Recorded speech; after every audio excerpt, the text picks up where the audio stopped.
Mambo vipi mwanafamilia wa Hitnet Media, karibu tuzitazame taarifa za michezo ambazo zimeendelea kuhappen na ambazo zimeendelea kutrend katika mitandao ya kijamii, hasa katika sakata lile la kuahirishwa kwa dabi ya Kariakoo ambalo linaendelea kuzua sura mpya siku hadi siku. Na hivi leo kumekuwepo kwa taarifa tofauti ambazo zimetoka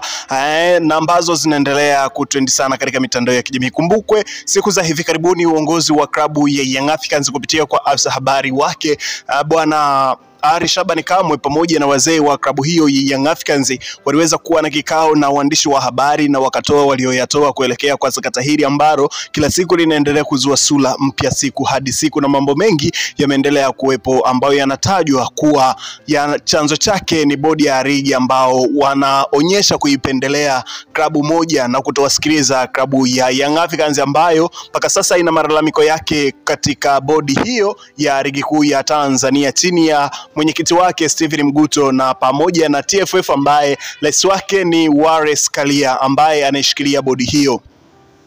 Hivi karibuni Young Africans kupitia katika kikao cha waandishi wa habari ambacho walikizungumza na ambacho walikifanya na waandishi wa habari na walioyazungumza ni pamoja na kuweka wazi juu ya mchezo huo wa dabi ya Kariakoo ambao unatajwa kuwepo siku ya tarehe 19 ya mwezi huu wa 6, ambapo Young Africans wao wameshakanusha vikali na wamesema hawatakuwa sehemu ya mchezo huo. Kwa hiyo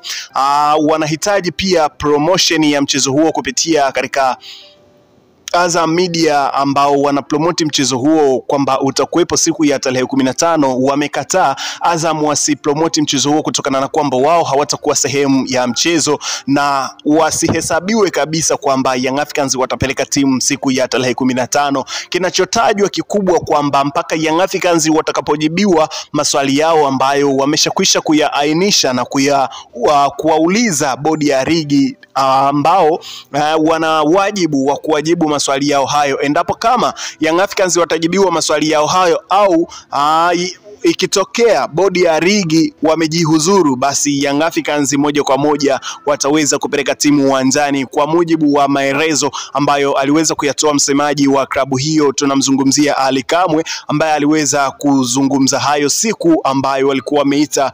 kikao na waandishi wa habari siku za hivi karibuni, na kikubwa kilichozungumziwa ni kuhusiana na tiketi na maandalizi kwa ujumla, maandalizi ya mchezo huo. Alisema kwamba Young Africans ndo wenyeji wa mchezo huo na Young Africans ndo wanaotakiwa kuandaa mchezo kwa maana ya kukodi uwanja, kutokana na kwamba uwanja wa Benjamin Mkapa ni mali ya serikali, sio mali ya Young Africans ama Simba. Kwa hiyo Young Africans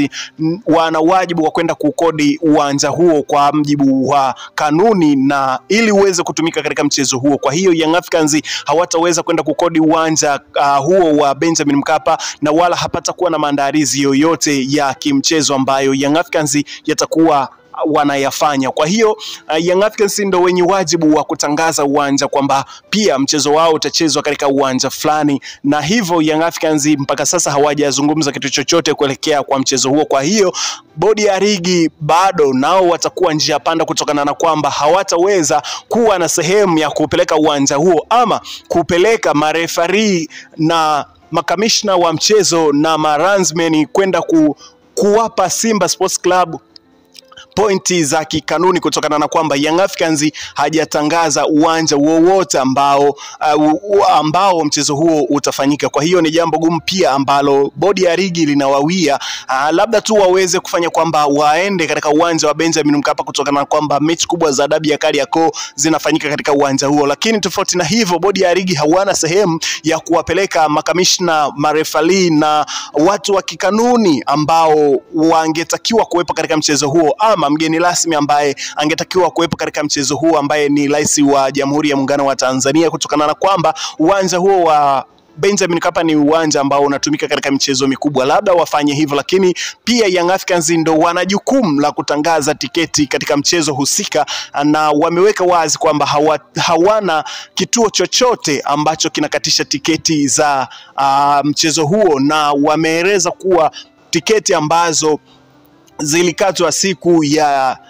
Machi 8 katika mchezo wa kwanza ambao uliahirishwa hawazitambui na wala hazitatumika sehemu yoyote, kutokana na kwamba wao ndio wenye mamlaka na mchezo huo kama wenyeji wa mchezo. Kwa hiyo ni dhahiri shahiri kwamba mchezo huu bwana umeelekea kugumu sana na hautakuwepo kutokana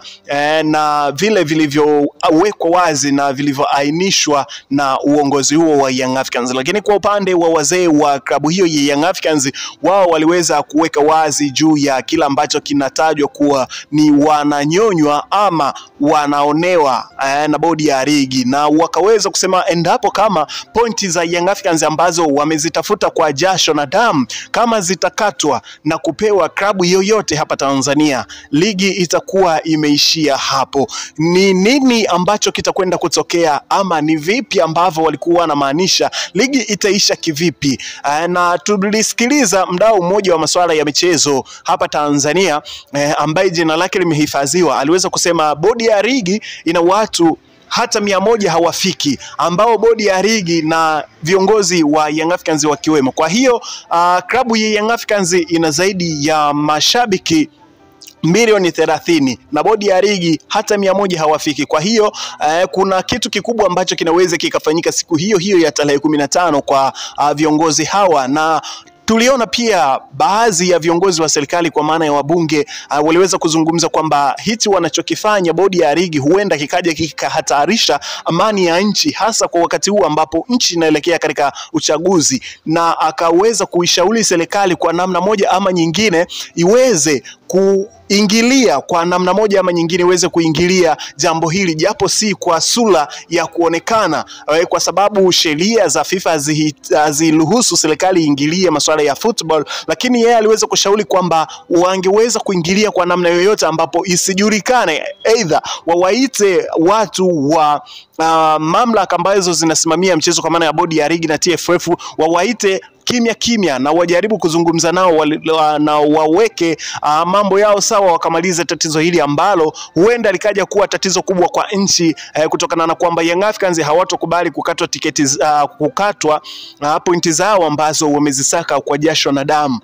Na hiyo iliweza kuzungumzwa na viongozi tofauti kutokana na kwamba pointi zao 73 ambazo wanazo mpaka sasa ni pointi ambazo zimepatikana kwa jasho jingi. Watu wamewekeza fedha, watu wamewekeza muda, na kuna watu mpaka wamepoteza maisha katika kuzitafuta hizo pointi 73 ambazo kama Young Africans hatapeleka timu uwanjani siku ya tarehe 15, ambayo uwanja huo mpaka sasa haijajulikana ni uwanja upi, kutokana na kwamba Young Africans hajatangaza uwanja wote ambao mchezo huo utakuwepo. Sijajua viongozi wa bodi ya ligi watakwenda uwanja upi, kutokana na kwamba Young Africans hajaweka wazi kwamba atakuwa na uwanja gani ambao utahodhi hayo mashindano. Kwa namna yoyote ile ni lazima Young Africans aweze kutangaza kwamba mchezo huo utakuwa katika uwanja gani. Kwa hiyo kama hajatangaza bado, bodi ya ligi wako njia panda, hawatakuwa na sehemu ya kupeleka huo mchezo, kutokana na kwamba Young Africans hajaweza kuweka wazi wapi mchezo huo utakwenda kucheza na utakwenda kufanyika siku hiyo ya tarehe 15. Demand ya Young Africans ni ile kwamba wanataka wajibiwe ni akina nani waliwazuia Simba Sports Club kwenda kufanya mazoezi katika uwanja wa Benjamin Mkapa, lakini pia bado wana maswali mengi kama ambayo wanahitaji wajibiwe na bodi ya ligi. Je, wamechukua hatua gani juu ya watu ambao waliwazuia Simba kwenda kufanya mazoezi? Lakini pia uwanja wa Benjamin Mkapa ni mali ya serikali. Je, ni akina nani ambao walikuwa na madaraka ya kuwazuia Simba Sports Club? Lakini pia ni kwa nini Simba hawakuleta timu siku ya tarehe 8? Hayo maswali kama watajibiwa, Young Africans wako radhi kwenda kucheza mchezo huo, ama ikitokea bodi ya ligi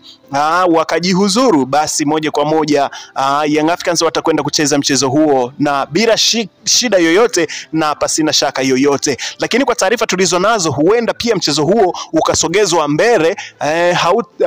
Kwa taarifa tulizo nazo za kikachelo kabisa, za ndani kabisa, kwamba mchezo huo huenda ukasogezwa mbele na usichezwe tarehe hiyo 15, ili waupe huo mgogoro muda wa kutatua, na tarehe mpya itatangazwa ili Young Africans Stars wachutame na waweze kwenda kucheza mchezo huo, na hizo ni za ndani kabisa ambazo tumezipata kufuatia kwa sakata hili ambalo linaendelea kuzua sura mpya siku hadi siku. Hayo yalikuwa ni baadhi ya machache kati ya mengi ambayo tumekuandalia, ili sasa uendelee kuwa mwanafamilia wetu na uendelee kupata taarifa zetu. Basi kwa mara nyingine nikukaribishe, karibu hapa katika channel yako pendwa ambayo inakuletea taarifa za michezo kila siku. Hakikisha unabonyeza maandishi ambayo yameandikwa subscribe hapo chini ya video, lakini pia usisahau ku like, comment na kushare kwa watu wengine ili waweze kujua kuwa chimbo la michezo ni moja tu, lili hapa ni HNT Media ambayo inakupa taarifa za michezo kila siku. Comment yako ni ya muhimu sana. Hakikisha una drop comment yako hapo, mimi nitakuja kupita nao katika wasaa wa kusoma comment. Langu jina naitwa Dio, tukutane